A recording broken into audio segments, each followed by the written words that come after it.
Welcome to the Automation Unplugged podcast, the podcast for technology professionals, featuring leading industry personalities. I'm your host, Ron Callis. Let's get started. Hello there. Ron Callis with another episode of Automation Unplugged. Super excited to bring this serial entrepreneur to you all today. I've only recently gotten to know our guest, and I'm so excited for you all to hear his story, hear his background. And I think you are sure to gain a few nuggets of wisdom or ideas that you will be able to directly apply to your life and or your business. So today I'm bringing you Jamie Kozub. He is a business influencer and serial entrepreneur. So not only is he in the AV and integration space, but he's been in a number of different spaces and had a number of different exits. So it'll be really fun to dive into some of that. And today he is the president and general manager of Oakville Sight and Sound in Ontario, Canada. So let me go ahead and bring in Jamie, and we'll get this conversation started. Jamie, how are you, sir? Good, thanks. Thanks for having me on here. Oh, man, my pleasure. Where are you coming to us from? I'm in Burlington, Ontario, in Canada. In Canada, eh? Are you tired of Americans doing that? It's more the sorry part. They're like, I thought you guys say sorry a lot more. It's like, sorry. I think we used to. We're not as sorry anymore, though. Boom. That's fun. This show is gonna drop in early 2025. And how are things going in Ontario? I'll be honest, I haven't been there. I have never been there myself. I'm down here in Florida. What are things like? Maybe just economically, politically, climate? What's life like there in Ontario? Politically, I think it's a lot like the States. I think it's 50-50 on where everybody's mindsets are and where everybody should be at. I don't think there's too many people really in politics right now that are trying to find like the common proper ground in the middle. It's very divisive for sure. Politics these days. It's pretty frustrating. Certainly if you're a centrist like myself, it's for sure. Yeah. Not a lot of fun unless you're looking for entertainment to actually sit back and listen to people. Seems like it's a game that there's no common sense in right now, but yeah. Weather-wise, it's awesome here. Like even though we're an hour north of Buffalo, Buffalo last winter got 6 feet of snow. We had like 2 inches of snow. So we get this crazy weather effect from the lake in between. So like even right now it's like 68 degrees, where for us that's pretty crazy, because like if you guys look at northern Michigan or Wisconsin or Minnesota, those areas right now are probably like 50 degrees, and we're not. So everybody thinks Canada is always like freezing cold, but we're actually super lucky where we are in southern Ontario. You just so educated me. I would have completely thought that it would have been so cold already and that it would have been so much colder than Buffalo.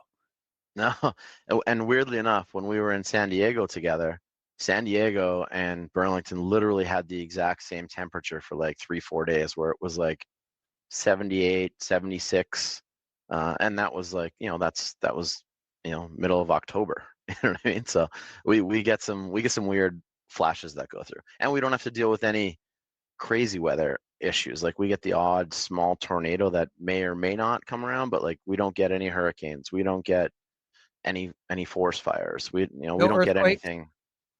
No earthquakes where we are, nothing like that. Wow. Super blessed. Sounds like you're pretty blessed, pretty insulated from a lot of the mayhem that goes on across many areas in the US. For sure. And it's super diverse. Like we're 45 minutes outside Toronto. I wouldn't want to live in Toronto. It's too busy, too hectic for me. But in suburbia where we are, it's super diverse. Tons of different ethnicities and religions, and tons of different community members. So it's amazing that way too. So it's a great place. Love the city. Love where we are. Tell me about Oakville Sight and Sound. What type of business? What type of projects do you guys do? So it started as I kept the name, but it started in 1988 as a stereo shop. Basically, it was sell boxes, sell a bunch of speakers and amplifiers, and go big or go home. But even though the name doesn't totally relate, we're a full smart home automation company now. We've been doing full home automation for about 13, 14 years. I believe we've been really good at it for about the last 10 of them. Love the Bringing on the right honesty. people.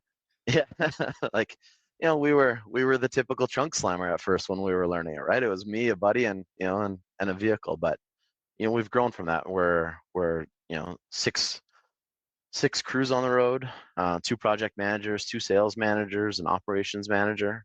So it's grown to a point where I don't have to be the company. Our key projects that we're the best at would be anything $50,000 to $100,000. And the reason I say that is because we're the most efficient at the ones that we can turn around in a day or two. We do a ton of jobs that are 150 to 500K. And those are great jobs, on paper and in pictures, but as a business, I would rather do 10 $80,000 jobs than one $800,000 job, because there's a different set of expectations. There's so many more headaches. There's clients that you're married to, until midnight.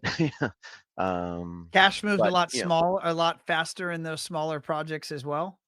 for sure, yeah.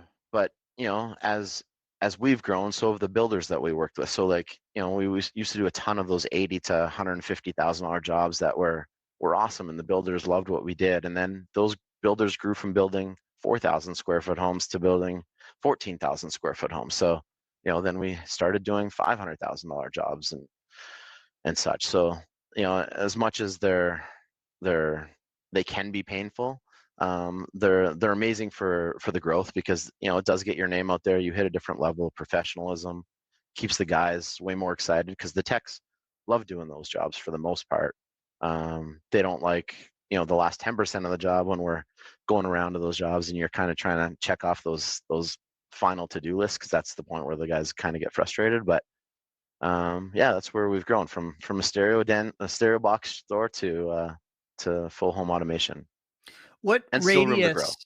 What radius around your shop will you guys go do work? I mean, do you guys stay pretty local to your office, or do you travel throughout the state, or the We're province, or the country? we're pretty much anywhere within 2 to 2.5 hours in southern Ontario of where we are. So we'll go north of Toronto a couple hours, because that's where cottage country is for us. Okay. So if we're doing $100,000 job or $200,000 job at their house, they're going to want us to do their cottage as well. So we'll go about 2 to 3 hours, I guess, is our max. The bulk of our business is within an hour. So Toronto's 45 minutes away. So anything from Toronto to Niagara Falls basically is an hour each way of us. I just have to jump on the word cottage. So is that the guest home, or is that not the guest home? Is that the second or vacation home? Is that what you call it in Ontario, a cottage? Yeah, so I grew up in Northern Ontario, which is nowhere near where we are right now, and we called it a camp when I grew up in Northern Ontario. A Here they camp. call it a cottage. Yeah. So, back in Thunder Bay, they were 1 or 2 bedroom places. Here they're 6 bedrooms, 4 bathrooms, and they're 9,000 square feet. So that's their cottage. Yeah, it's their second home on a big lake, and that's where all the hockey players and celebrities and all those guys have a. It's That not where sounds I've got a place. It's where all those guys have a is place. where those guys, yeah. You are Yeah. not your customer. Uh, No. you and I met. You mentioned you and I were just in San Diego. It was I want to say just a little bit ago. We were out there for the ASEAN conference, and you and I actually got to sit down and get to understand and meet each other a little bit. What did you think of the ASEAN conference? What do what's your take on ASEAN and buying groups and kind of that fall event? I love it.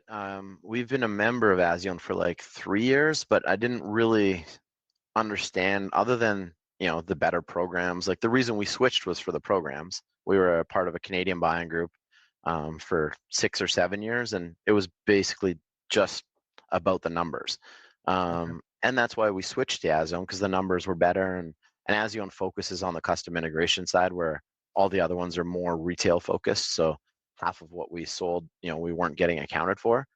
But it wasn't until like a year and a half or 2 years ago, I went to the Orlando conference, and it was truly eye-opening, the amount of support and just like the amount of exposure you get to other people in the industry that Mm. are willing to really give you a ton of feedback on what they've been through or what their hurting points were, and just be able to have open conversations with, whether it was guys the same size as you with the same struggles, or other guys that have been through those struggles and are absolutely just crushing it in life and in work, right? So joining Azone's totally changed us. It's I sent my sales guys, my couple techs, my operations manager to some of the smaller conferences that they offered, and they absolutely loved it. Like they might only bring back a couple nuggets, but they also feel like they're that much more appreciated. And when they come back, they're just full of piss and vinegar and wanna hit the road running, right? Which is the way I feel when I come back to them. Like, I'm not going there to learn as much as I hope that they're going to learn. If I can bring back one or two nuggets that can change my bottom line by 1 or 2 points, that's my biggest goal. Because if I can change my bottom line by 2 points every 6 months that I go to one of these conferences, that's a big turnaround in like 3-4 years. You know what I mean? That makes that gets a couple more toys in the garage. It does. This was the first conference this past fall, with Patrick now leading Azion. Just for those that are listening or watching and not aware, there was a transition, and Richard retired and ultimately sold just a bit ago.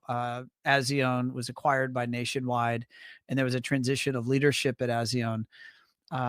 What was your takeaway, or what was one or two of those nuggets that you took away from this fall's conference? I love Patrick. I was a huge advocate for him when they announced that Richard was going to be leaving. Um, I Patrick's young, and I get that was probably one of the biggest discussions when everybody that had a say was going through this process. But you know every time I've seen that guy, he's putting in so much time and so much dedication.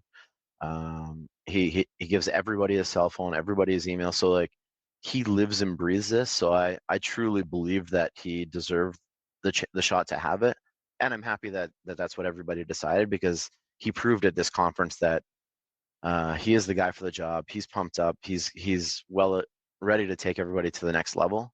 And he still paid homage to Richard a few times, because that's who he learned the ropes from a little bit, right? So I think he's gonna be awesome. That's cool. In terms of the ASEAN conference, I know there were a lot of different small group breakouts. There were, speakers standing and, doing the full room presentations. There was one fellow with drumsticks, had a drum. Everyone in the room had drumsticks, and they were banging on the tables. That was pretty fun. Was there any sort of takeaways from the breakout rooms, or any of the speakers that you think are directly applicable, or you were able to bring home and think about or apply to the business? Yeah, for sure. I think like the ones that I feel that I get the most from are the breakout rooms when there's 6 to 8 of us in a room. And this year I think was the first year that they tried to bring in like one or two leaders like yourself to kind of being in between for everybody else that's in there. And they took guys that were the same type of business, same size of business, and it really did change the conversation, because last time I went to it, every breakout room was kind of like a mixture of everybody. So you'd have guys that were doing $50 million and then guys doing $1 million. And when you're talking about issues, sometimes you're not really going to be able to take away as much. Like you for sure get inspired talking to those guys. And there are answers that those guys are going to be able to give you that can help with your business. But I found that when 3/4 of the meetings were more based on the size of your business and partnering you up with, like, for us, it was a bunch of businesses that were $3 to $5 million.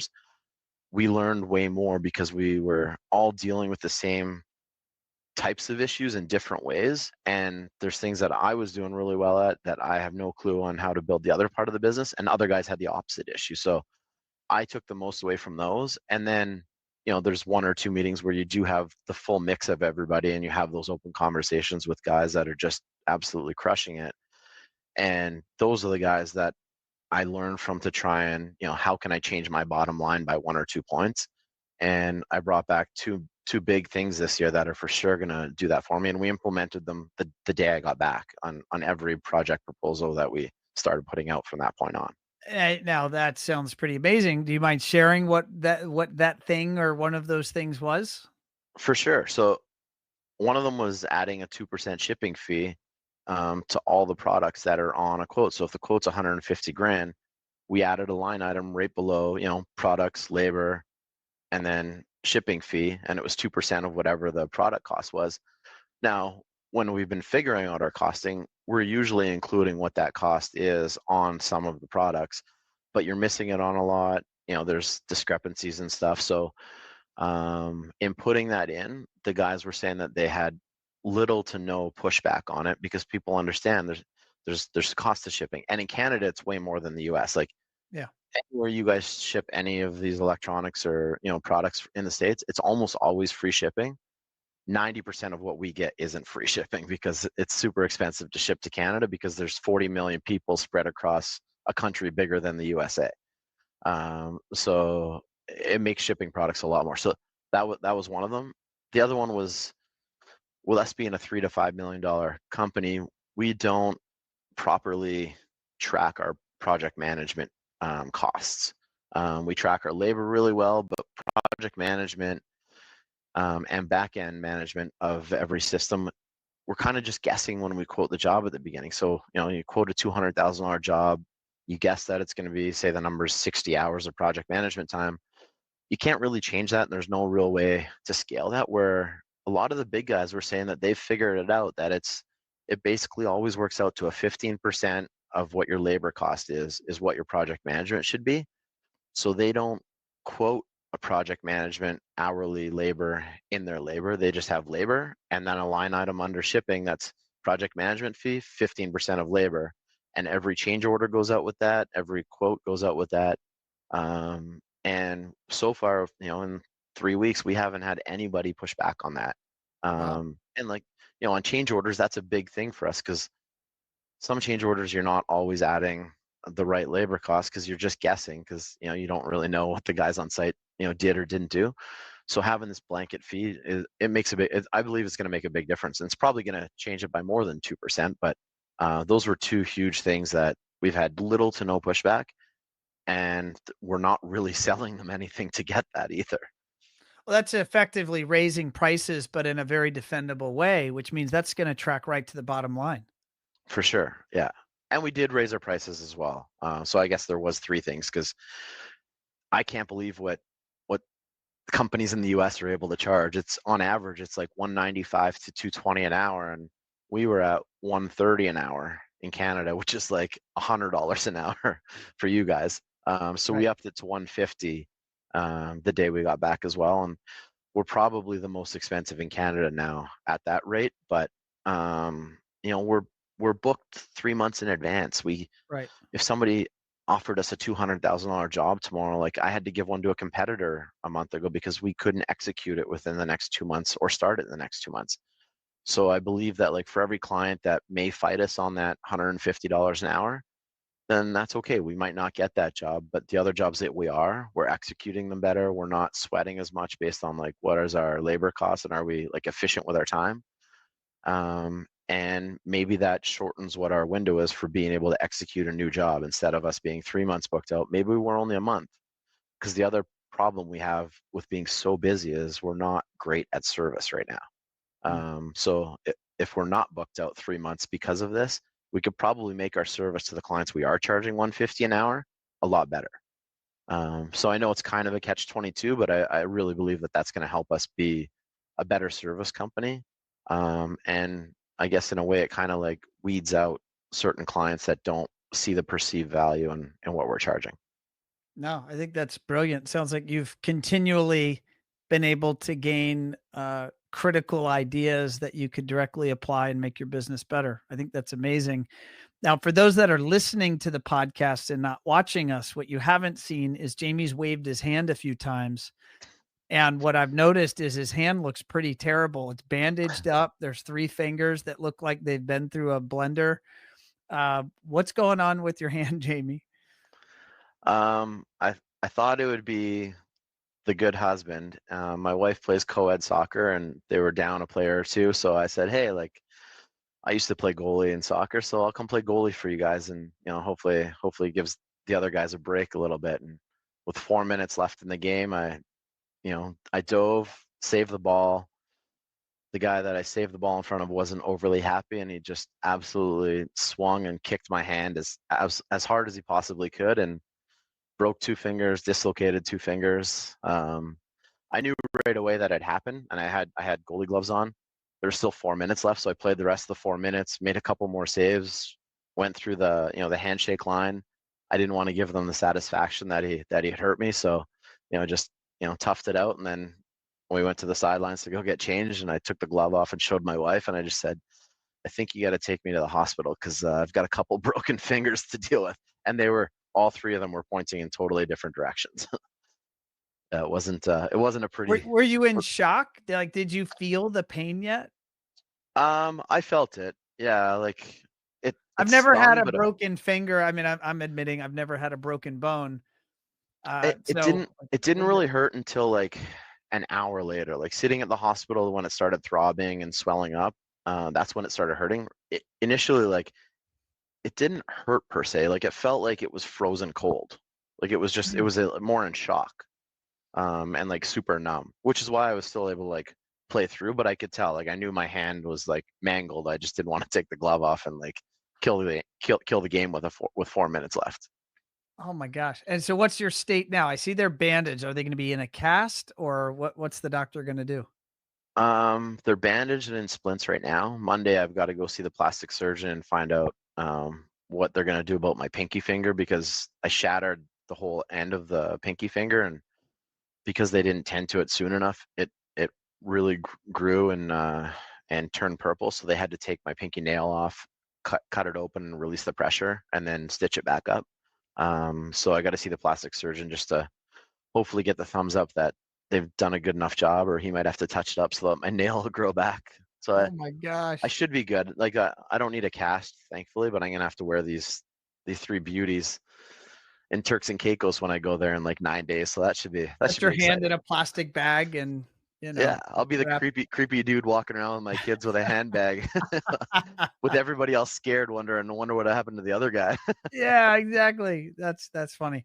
Well, Jamie, I know that you are a serial entrepreneur. You've bought and sold businesses, and you've had a really fun, interesting journey. Maybe it hasn't always been fun. Sometimes fun stories means there's been trial and tribulation. But take us back in time. Can help us understand your background? Yeah, for sure. I moved out of my house when I was 15. We lived out in the country, like 45 minutes outside Thunder Bay. We didn't have anything. We didn't have a pot to piss in. So my dad was working out of town like 4 or 5 days a week. So it was just myself, my younger brother. So I said, hey, like I gotta be in town. So I moved out when I was 15, moved into Thunder Bay, and just couch surfed on a couple buddies' couches for the next couple of years. I started working at the Sony store, which in Canada was Sony Canada, who basically had their own retail stores in Canada. I started working there when I was 16 as a salesperson. Worked my way up to be an assistant manager when I was 17. So I'd go to school from 8 to 2. I'd make sure my spare classes were always my last class, and then I'd be at the mall working at the Sony store from 2 till 10, and then work there Saturday, Sundays. So I put myself through high school and working full time. And then when I was 18, Future Shop, which Best Buy in the US ended up buying Future Shop in Canada and converting them. They had asked me to come work for them when I was 18. So I did that for 6 months. And then Future Shop offered to move me to Southern Ontario to go be assistant manager to open one of their stores in Ottawa, which was a cool experience. And then 8 months later, they moved me to Mississauga, which was going to be the biggest Future Shop in all of Canada at the time. So I went there and worked there. And then I kind of realized that like this wasn't exactly the life that I was looking for, like bouncing around and making somebody else a bunch of money. And, you know, being a 20-year-old at that time who was making 130, 140 grand a year, I was like, hey, like, I'm better than this. You know what I mean? Like, That's pretty good money I, for a 20-year-old. Holy yeah, but cow. you know, ego went to my head, and you know, it had been like 3 years of making that kind of money, and you know, paying my own way for everything. So I lived across the street from Oakville Sight and Sound. So I went knocking on their door in, you know, early November one year, and I said, hey, I'm looking at making a change. Future Shop was literally right next door to them. I said, you know, I'm looking to make a change, and are you guys hiring? And the owner looked at me, and you know, back then I had, you know, I bleached tips. I had earrings in both ears. I was the cool, you know, 21-year-old with the beaded seashell necklace, and he's like, I don't think you'd be a good fit here. Everybody that works here is 45 years and older, and we don't hire kids. And then I said, well, like, if you give me a shot, like, put me on straight commission. And I said, I guarantee you that by the end of Christmas, I'll be your #1 sales guy. And he goes, well, then two things got to happen. He goes, you got to take out those earrings, and you got to cut that hair. And he gave me a shot.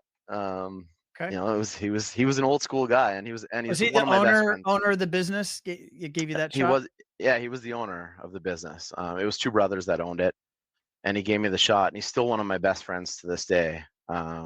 We've got a yearly trip that we take to Nashville every year, and it's been like a 18 or 19 year trip that we've done. So awesome guy, helped straighten me out. And so I showed up, you know, on the Monday with no earrings, cut hair, and did my thing. And by the end of December, I was by far their top sales guy.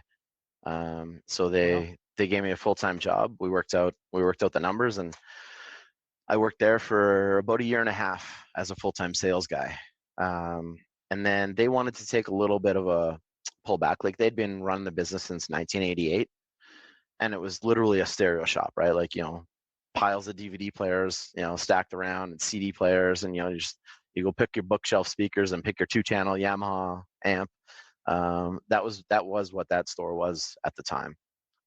So they wanted to take a step back. They were going to hire a general manager, and I threw my hat in the ring, and I said, hey, like, that's me. And they're like, there is no way that you could manage, you know, a bunch of 50-year-old guys, and they're not going to listen to you, and you're not going to be able to handle it. So again, my ego got the best of me, and I said, well, then this probably isn't the best situation for me. And I left the job. I was, you know, making 130 grand a year. And they hired one of their best friends who was a used car sales guy. So I said, well, I'm gonna go do something else. So I went and started it was called a Fine Details franchise that we did hand car washing and hand detailing. And over the course of like the next year and a half, I opened up 4 or 5 locations. I sold a Wow. couple of them a few times because, you know, I'd run them for 8 months, build the numbers up, find somebody to buy it, they'd buy it, steal from themselves, not manage the business properly, and then basically go bankrupt, and I'd buy it back for 50 cents on the dollar. So we did that for Wow. like, I don't know, 2-3 years total. But a year and a half into it, Oakville Sight and Sound called up and said, hey, things didn't really work out the way we were planning. We're considering like closing down the business in the next year and a half when our lease is up. Would you have interest coming in, you know, running the business for a bit, and then we'll teach you the back end, and then, you know, we can work out a buyout and you could take it over. So I did that. I sold all 5 of my locations within the next like 2 weeks, and went and hopped Wow. on board with those boys, and closed their location about 2 years after I had been there. It was the end of their lease, and we opened up a lot smaller custom integration shop, and went full at it in, I guess it would have been about 2005. So I've had it since 2005, and that was kind of the start of when we thought we were a custom integrator, but really it was about 10 years later we were probably a custom integrator. So it's been a fun journey. I love the business. I'm not the super techie one in our business. I don't live and breathe the technology. I live and breathe business. I live and breathe the people. I live and breathe, you know, trying to create an atmosphere that everybody on our team feels like they're part of the family. When we bring somebody else on, we know within the first 4 weeks whether that person's going to be a fit. They could be the most amazing tech, but if they don't fit with our operations manager, our project managers, and they're not team players, then we don't let them stick around very long, because we've got a really good team, and it's a family. My operations manager, makes sure every time it's somebody's birthday, she's got cookies there, she's got coffee there, she's taking care of everybody. She's kind of like their mom, but they're also scared shitless of her because she's our ops manager and she's the Right. next one in charge after me. She keeps things under control there. So I love it. I love the business. That's awesome. Now, you are today the president and general manager, but a couple of years ago there was a transaction. Can you describe kind of what you did there in terms of ownership of the business, or how you thought about that and how you went about it? For sure. Yeah. So in owning it for the last 20 or so years, the first 10 of it or 12 of it, I was obviously the main point of contact. I had to do all the sales. I was our main tech.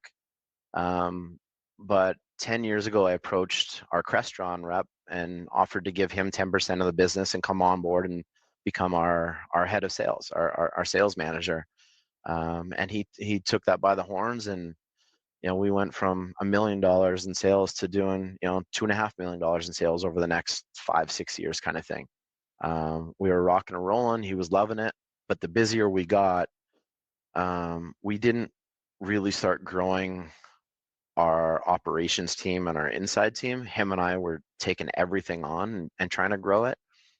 And when I say we were taking everything on, he was taking on like 75% of all of that because he was the project manager, the sales manager, So the guy the taking the more customer service successful calls. he was, the lower his quality of life went, For sure, because all absolutely. that landed on his shoulders. Yeah, and he was, he did buy into some of the business on top of the 10 that I gave him. So say he was the 20% owner.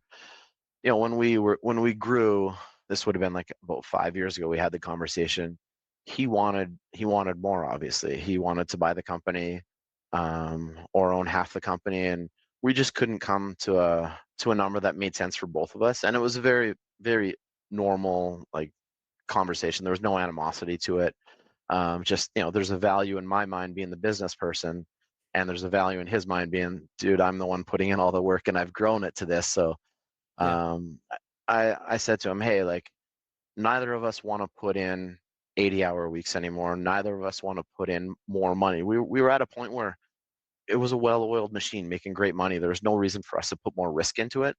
So we said, hey, like, let me put it on the market, put it on the open market quietly, for a value that would benefit us both. And if we find the right buyer that will treat the team properly and take care of our team, because like the biggest thing was not having our team know, because I didn't want any of them to think that this was a fire sale or that we were trying to just disappear.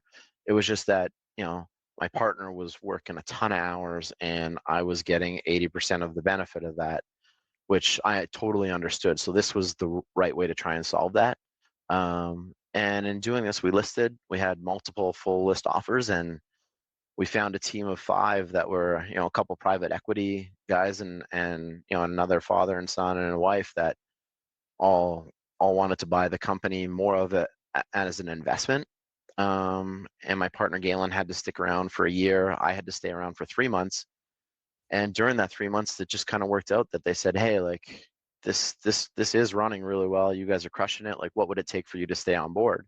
And we worked out, something that was perfect for us. Like, I put in the same amount of time that I always used to put in. I probably put in more now because we've grown and my partner's not there anymore. But it's kind of been the perfect storm because they're fantastic owners. I kind of have like a second life in it where like I don't have the risk that I had as an owner. So you almost change some of the decisions that you would make Yeah. because all those profits were mine. I didn't need to grow from a $2.5 million company to $5 million. You know what I mean? We were Because you living were the lifestyle. satisfied with the profits coming Yeah, out of a $2.5 million business. for sure. But now, we were holding it back from growing, and it was purposeful. We didn't want more headaches. Now we've exploded, and since we've sold it, we've doubled our staff. We've increased, our sales. Obviously, we're busier than we've ever been, and it's inspiring. And I love the push. I love the grind again, and I love trying to bring in more business. But it's almost because I have that different mentality that it's not my risk, and I have enough already. You know what I mean? It's a different mindset, but it's fun, and it still allows me to go do everything that I wanted to do before when I owned it, because I was able to go operate other businesses and do startups and have fun and put time in doing that, and I'm still able to do that now. You've been involved in other businesses as well, and I want to go there, but I want to just ask maybe a clarifying question or two about the idea of selling your integration firm.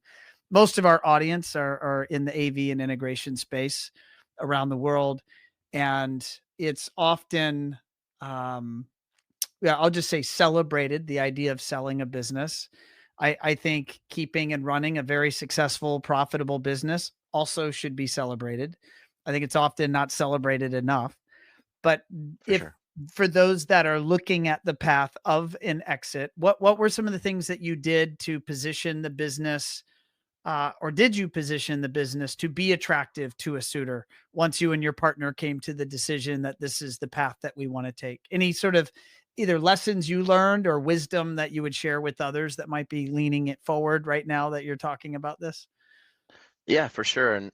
And most of selling Oakville Sight and Sound was based on what I learned selling all of those other businesses, because there's two major factors in selling a business that make it attractive for other people. One of them is obviously the profits. So when I owned it for the first 20 years, I didn't want my profits to be high. I wanted my profits to be negative or zero, so I wasn't paying crazy income tax.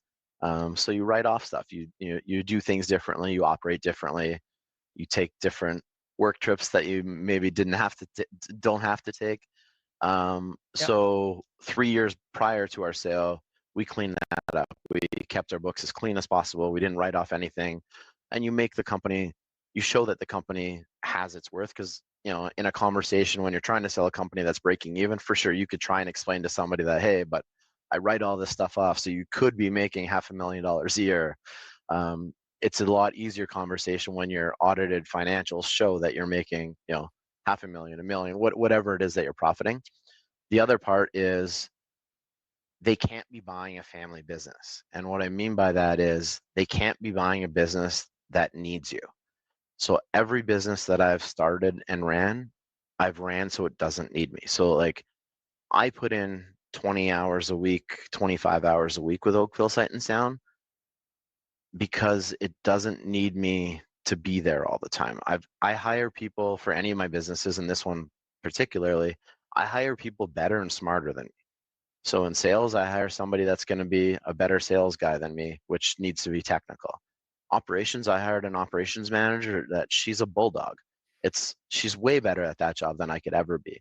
In other businesses, I hire a general manager that is smarter and better than me at other things, because that's the only way a business is properly sellable for full value, is if it's not dedicated on you. There's people that own these businesses, for instance. They could be doing the same volume we're doing, making the same profits, but I talk to those guys and they're the salesperson, they're the general manager, and then they aren't hiring a sales guy. They're hiring project managers and they're hiring techs, but they don't have a salesperson. They don't have somebody helping run the office. So for sure, they're making a bit more profit probably, but then when they go to sell, they're selling a family business, which is very different than selling a business. It's going to be a So diminished value, right? for sure. So I would say that if somebody is looking to make an exit and they're planning it over the next 2 to 4 years, it would be, make sure that business isn't dependent on you. For sure, there's things that it does depend on you doing, like, I do the marketing, I do that stuff, but like anybody could do that. The relationships aren't mine. I made sure that those relationships are my sales guys, they're my project managers. The relationships with our vendors are my operations manager. I am almost never involved in any of the day-to-day with the vendors. When it comes to big negotiations or like that kind of stuff, obviously I get involved, but the business isn't dependent on me. The reason that these guys bought it and kept me in the position is for that. I'm there more than 20 hours a week. I'm probably there 35 to 45 anyways, because it's just the way I am, and it's the office that I operate out of for other stuff. But we have such a team atmosphere that like nobody there has any animosity if I'm only there 20 hours a week, because I'm still doing stuff from home or from my other office with the business, and they know that I just trust them. The biggest problem people have managing people is they don't trust people, so they become a boss instead of becoming a leader. I truly believe that the best leaders lead by trusting their people and letting their people do their jobs, not babysitting them, not, trying to micromanage them. That's the worst possible thing you can do. And that stuff all comes up when a sale is going to happen. Like if you're that type of person, most people don't want to buy that kind of a business, and it's super easy for them to find that out. That's amazing. And I'm assuming by saying it's super easy to find that out just through an effective interview, they're going to suss For out sure. that you're that critical cog in the machine, and for many, that's 100%. not going to be the type of business they would want to acquire. Absolutely, for sure, 100%. Like anybody interested is going to want to talk to your one or two key people in the company, and in those conversations, those people are already nervous because of what the conversation is being about. They're worried for their jobs. They're worried for a lot of reasons. So if they aren't comfortable and they're giving answers that somebody doesn't want to hear, which is very easy to happen, those people are going to walk away quickly, or they're going to beat up the price, because it means that the price is different and they're going to have to be involved in every bit of the day and possibly be the face of the company. My goal is not to be the face of the company. I'm happy to have my sales guys go be the superheroes on site, and my operations manager talk to everybody. I don't need to be the guy that's blasted everywhere or whatever. But I'll give every client my cell number. I'll give every client my personal email. I don't hide from anybody. I just don't look for that. And they usually don't reach out because they trust the relationships they have with our people, and it makes our people want to stay. Like they don't leave. They feel empowered. And that's part of these ASIO mini conferences that they do. Like now that we're sending them to those, they feel even more empowered going to those and coming back and being able to just execute any of those little ideas that they have, because I don't make them run them by me. If they think that it's going to make their job better and the company better, by all means, go ahead and do those things. That's amazing. What are some of the other businesses that you're involved in today? So I just sold. I was 50% owner of a company called Ontario's Furnished Rentals. So that deal closed September 1st. We had 28 short and midterm rentals in Southern Ontario. We didn't own any of them. So the way we operated was we had homeowners coming to us, or we would approach a few of them, and we would basically property manage their home instead of them having to be landlords and rent it out long term. And in Ontario, we have really, really bad landlord tenant agreement laws. I know in Florida, you guys just recently changed yours where, like, if somebody doesn't pay in 30 days, like, you can get them out of that house. In Canada, it takes 10 months, the whole process. So as soon as they stop paying, it takes 10 months. So that landlord has to eat 10 months of their house probably getting beaten up, because if somebody's not paying, they're probably not good people, and 10 months of not getting paid. So it was an easy conversation built based on trust because of the network that we've got, that I said, hey, give me your keys. Let us property manage it. My business partner was a local police officer. And we'll fill your place with short-term rentals, but our goal was always the midterm market. We had a ton of referrals from contractors, real estate agents, where people needed homes for like 3 to 6 months. Some of them 30 days, like between closings on houses, or their house is under construction for a couple months, and it's just easier to live a few blocks away and not have to deal with it. So that was the most recent one. Our biggest one was in 2014. My wife and I and 3 or 4 investors opened up 3 trampoline parks in Ontario. There was one trampoline park in Canada in 2014, and the States had over 50. California had like 25 of them. Wow. So my wife and I traveled to California back in 2014 to do a bunch of research for 3 or 4 days on a bunch of them that were there, and find the good things and the bad things that seemed interesting. We came back to Canada, and we had to collect a total of $5.5 million to build out the 3 trampoline parks. We ran them for 5 years. After the first year and a half, we paid off our loan. All the investors got their money back, so like $5.5 million in a year and a half. So all those guys were totally happy. And then we exited in 2019, just before COVID. Thank God. What time in 2019? Was it like literally at the end of the year? So 2 of them were like 8 months before the end of the year. Okay. The last one was supposed to close on the Monday of March break that everything shut down. So it got postponed like 3 months. So we lost a little bit of what our sale value was supposed to be because the bank actually like called the deal because they wow. shut us all down. The bank wouldn't give them the funding. Wow. So that extended for about 90 days, but we still ended up selling. It was still a good exit for us. The new owners took a little bit of a beating for the first bit because of COVID, but they're absolutely crushing it now. One of the parks did end up closing. We had one in Northern Ontario that they closed a few years later, but the other two parks are just absolutely exploding. What is a trampoline park? I don't know what that exact. I can imagine, but I'm assuming it's a place for kids to It's go got to and be one bounce of the around. loudest, noisiest, screamiest places for kids to be at an indoor facility. Okay. Ours were 20 to 35,000 square feet. Half of it was covered in trampolines for kids to jump on. Ours were a little different because we also put like indoor climbing structures for kids. We put an American Ninja Warrior course in there for anybody of any age. We put a foam pit that eventually turned into an airbag.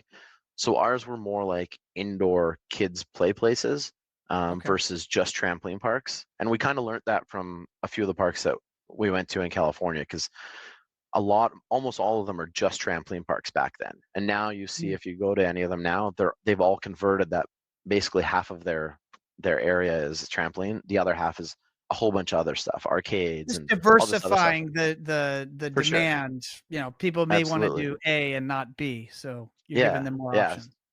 So we got lucky and we sold that just before COVID, basically. And then in COVID, I had a ton of friends in Burlington, especially I run a charitable group called the Burlington Dads, and we've got 6,200 members on Facebook.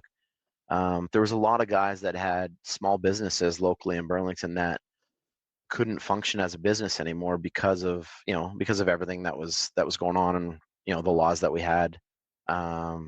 So I had an idea and I approached two of my buddies that are very techy. Like one of them builds websites, the other one builds apps.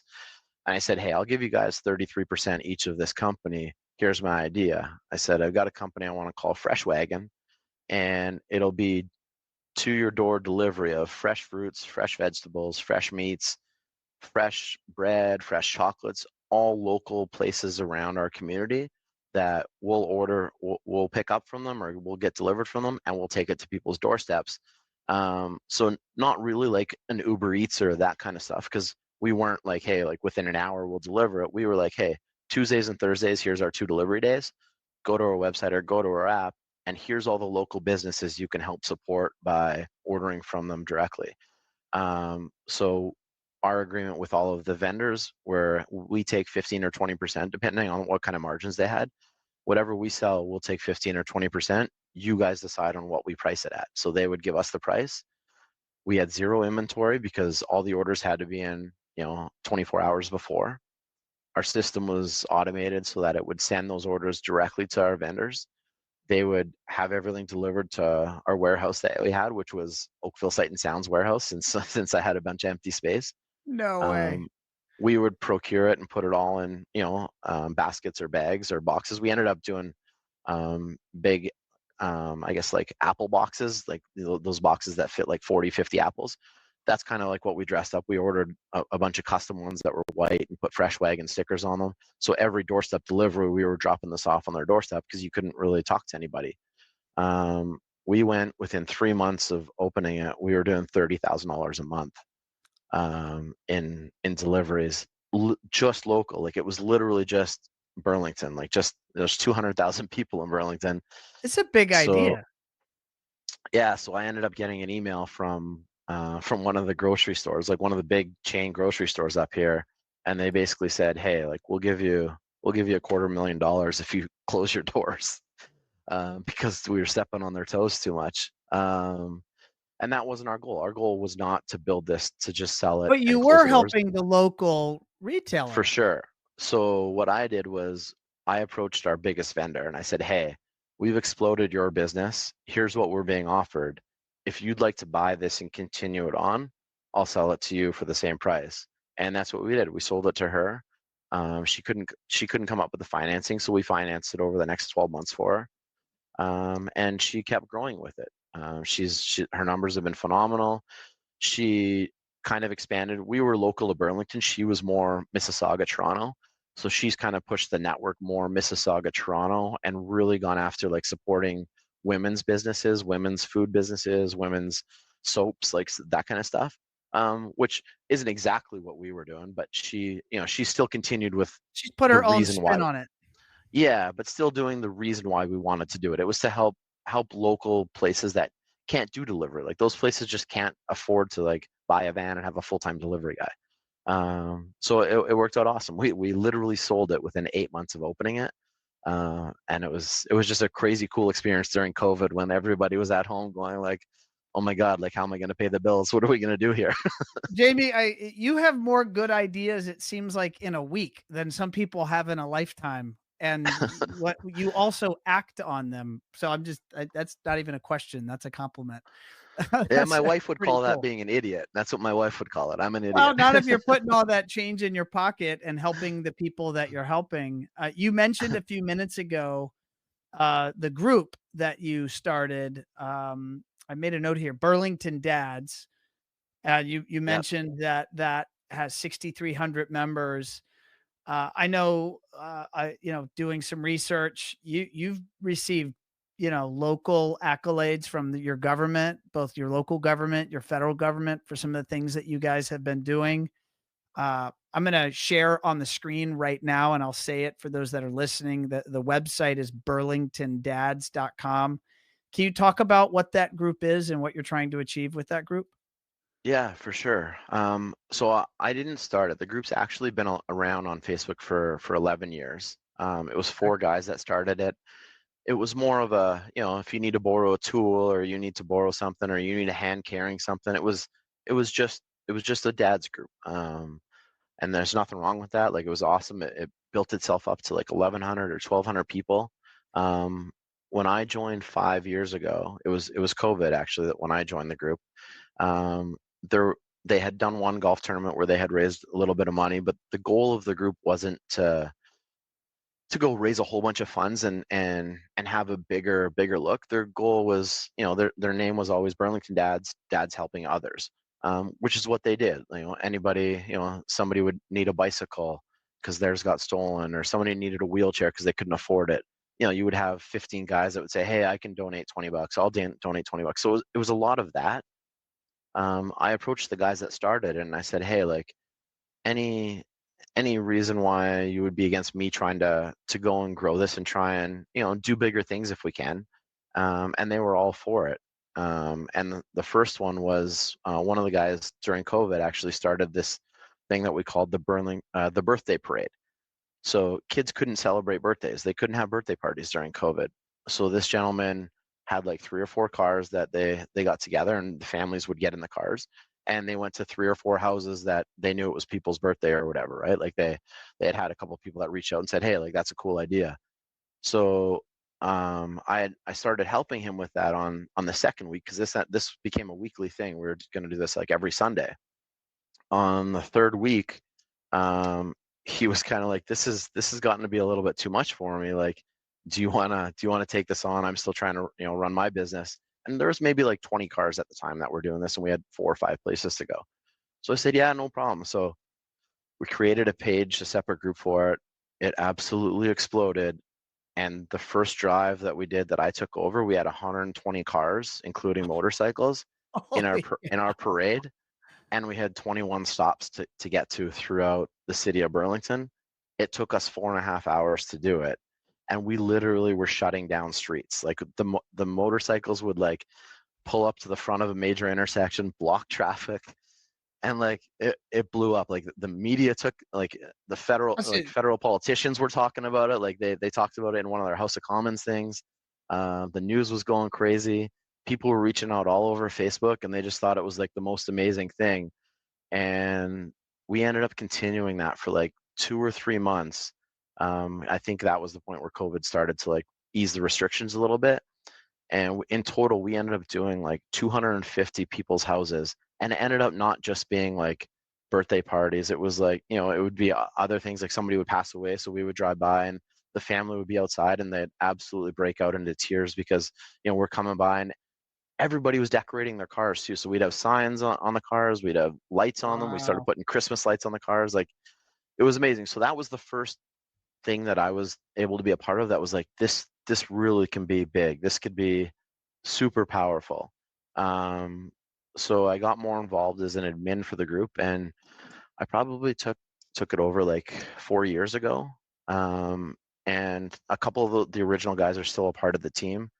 We have 7 guys now that help run it. We're an actual not-for-profit now. We should have our full charitable status in January or February.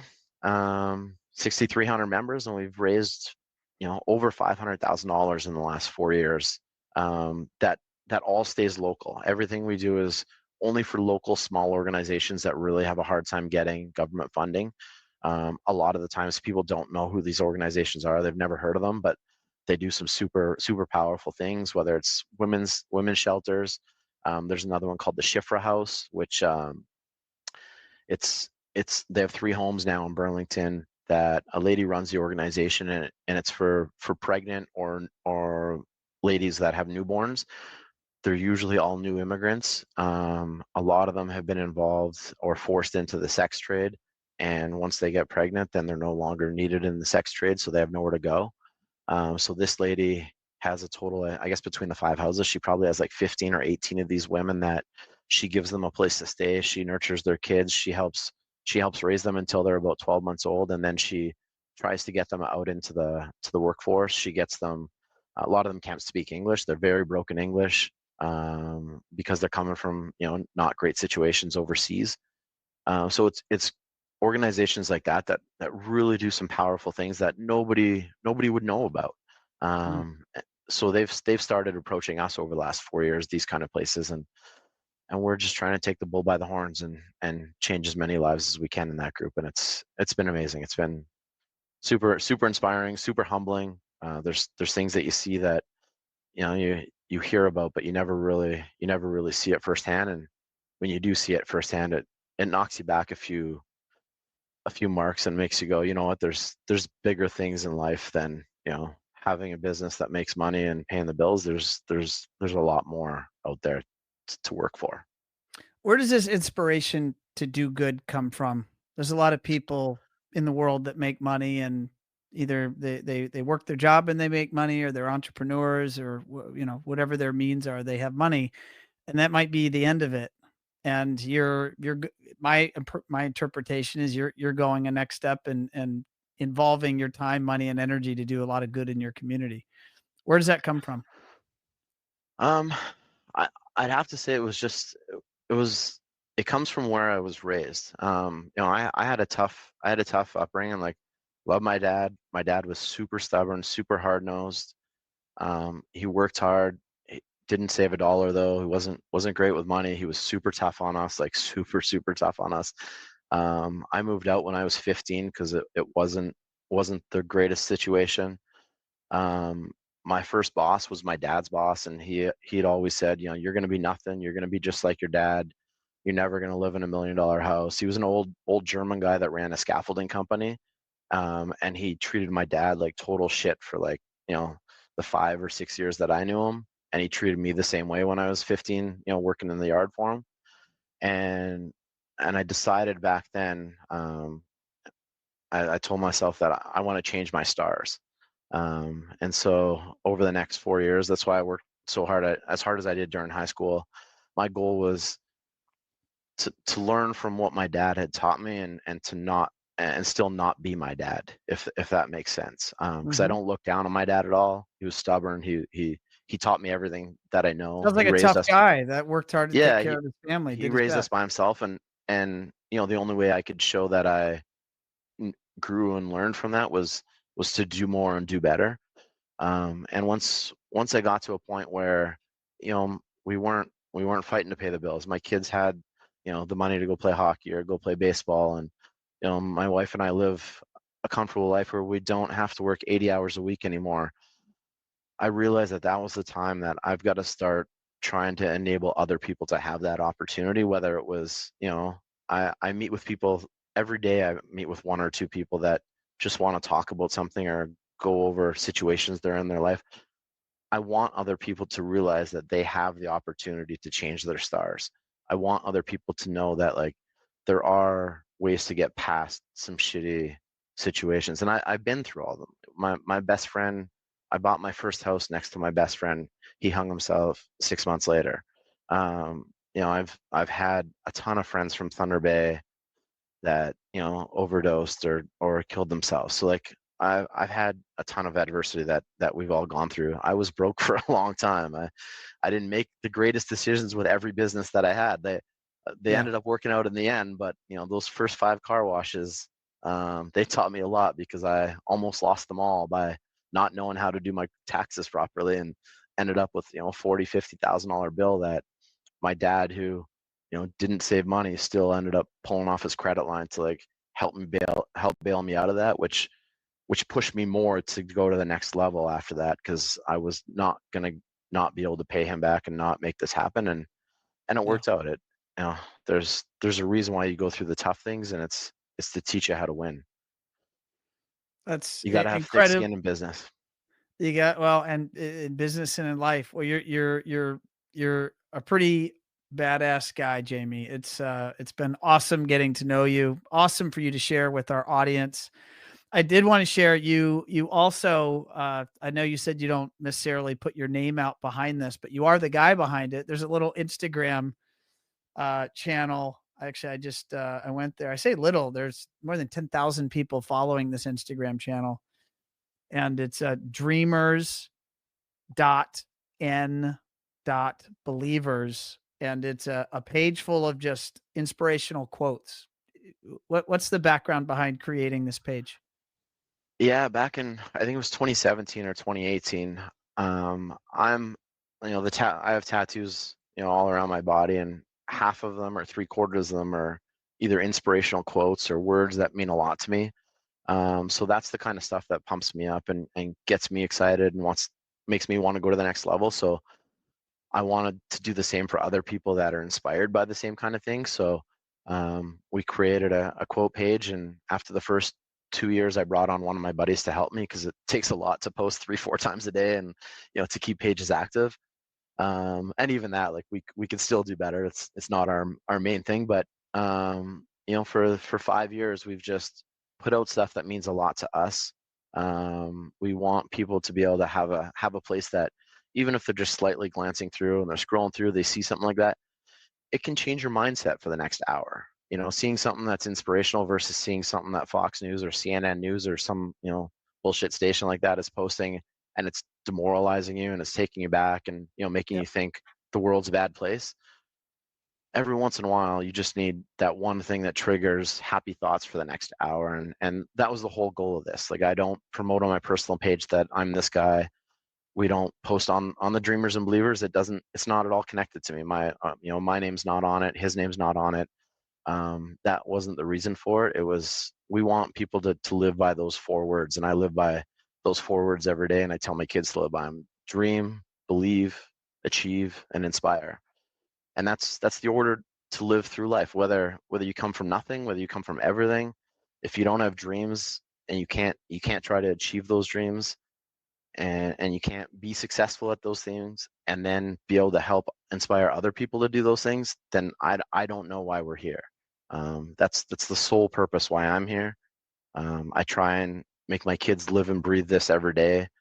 It's tougher when your kids have every new iPad and every new video game and every new pair of Jordans and all the stuff we didn't have, and we're giving them all those things. It's tough to humble them and make them come back down to life. But that's also why we involve our kids in every charity thing that we do, and every weekend we're involved in some event that our kids are out there seeing firsthand what other people don't have. We have a huge toy drive at Christmas that we do, and it's one of the best events of the year because it's one that all the kids and all the other families get to be a part of, and they see situations that they just wouldn't even believe are happening out there. So when they get to go pick out a bunch of toys for other kids the same age as them, they're just so jacked up. And throughout the whole year, they're just asking when we're going to do it again. When are we going to go to Toys R Us and do that big shopping spree toy drive? Oh, that's So cool. it's things like that that just they continue to inspire other people to do better and be better. I love it. Jamie, folks that are tuned in, watching, listening, they want to get in touch with you directly. Where can we send them? You could send them my Instagram or Facebook, which is just Jamie Kozub. They could email me, jamie.kozub@gmail.com, or, send me a text, give me a call, 905-334-8815. I'm all about, helping anybody out that wants to have a conversation about anything. If there's a question, if there's something you need to be inspired about, if you just gotta cry on my shoulder, I'm here for people. I'll do whatever it takes to help get people to that next level. Love it. Jamie, it's been a pleasure having you on Automation Unplugged. Thanks for joining us today. Thanks so much.